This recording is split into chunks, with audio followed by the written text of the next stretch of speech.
The second thing I want to say, Mr. President, is to really note something said yesterday by the President of the United States, Donald Trump. The year was 2018, 6 years ago. And President Trump challenged me and other members of the Senate to come up with an immigration plan for the United States that included his big, beautiful wall, if you remember. And so I went to work with several of my colleagues here and several on the Republican side to help write an immigration bill. And I ended up calling the White House when I thought we came up with such a bill, a bipartisan bill, and they said, come in and see the president this morning. Well, that kind of shocked me that I could get in that quickly to see him, but I appealed to my Republican colleagues and we went down to the White House together to meet with the president in the Oval Office. The meeting was historic. It turned out that others had been invited, Democratic and Republican senators and congressmen, to discuss the issue, and they frankly didn't agree with the conclusions which we brought to the president. The president spoke at length at his views about immigration. The conversation declined at some point to a level I'd never expected to witness in my life. The president started saying things about immigrants in ways I thought had never been said before in the White House. He used terminology which I'm not going to repeat on the Senate floor, but it referred to a phrase of S-hole nations. You can fill in the blank if you wish. But I was shocked to hear it, and I heard him refer to several countries in this fashion, and I thought to myself, how we reach a point that we discuss immigration in such crude and vulgar terms? After I left the White House, it leaked out what the president had said, and the White House denied it. They said it didn't happen. I said it did. They said I'm lying, to the point where two of my Republican Senate colleagues went on television several days later and said that I had lied when I said the president made those statements. Well, yesterday at his rally in Pennsylvania, President Trump admitted that he had used the slur that I referred to earlier to disparage Haiti and African nations during that 2018 meeting with lawmakers, bragging about a comment that sparked global outrage during his first term. I want to put that in the record because for 6 years I have lived with the shadow of people saying that I misled the American people as to what the president said. Yesterday he admitted what he said. It's not for my sake, but for the sake of discussing this issue of immigration. We've got to get beyond crudity and vulgarity and what we've seen in the extreme in the last several months when it comes to immigration. I'll make it clear where I stand. We need an orderly process at our border, period. Second, we should never knowingly allow a dangerous person to come into this country. Third, if a person is in this country seeking legal status and commits a dangerous crime, they should be gone, period. Fourth, we cannot accept all of the people in the world who want to come to America and live in America at this point. I wish we could, but we can't. Some are important, and I want to stand up for them. We can't allow everyone. We need an orderly process to achieve this goal. We are a nation of immigrants, and I'm proud of that fact. I hope everyone is. Let's make sure we do immigration the right way.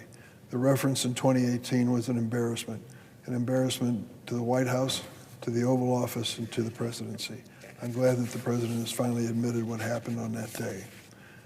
Mr. President, on a separate subject, for more than 3 months, Secretary Kristi, Noem, and President Donald Trump have used the city of Chicago as their personal playground for militarizing immigration operations. When they announced the start of this campaign, they called it Operation Midway Blitz. They promised to target and deport murderers, rapists, terrorists, the criminally insane, the worst of the worst. The results tell a different story. In an ongoing lawsuit, a judge examined whether Immigration and Customs Enforcement violated a consent decree preventing warrantless arrest of individuals without probable cause. In a list the administration presented, a list that came from the Department of Homeland Security, came from Secretary Noem, submitted to the federal court of more than 600 immigrants recently arrested. Do you know how many of them had a significant criminal history? 16. 16 out of more than 600. Nationwide, ICE has arrested nearly 75,000 people with no criminal history between January 20th and October this year. Federal immigration agents have arrested and detained the following as examples: a mother on her way to visit her 15-day-old baby in the NICU, a teacher at a preschool in front of her young students, day laborers, vendors, construction workers, and cooks simply trying to work hard, make a living, and support their families.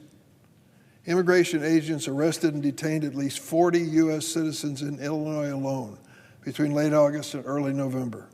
Does that sound like we're getting rid of the worst of the worst? People with no criminal history, many of whom are citizens of the United States, not given the advantage of due process guaranteed by the 5th and 14th Amendments. I've repeatedly warned that these actions amount to political theater to promote the president's anti-immigrant agenda and spread fear and reduce crime. I have cautioned that it is a slippery slope from this trampling of rights and liberties guaranteed by the Constitution.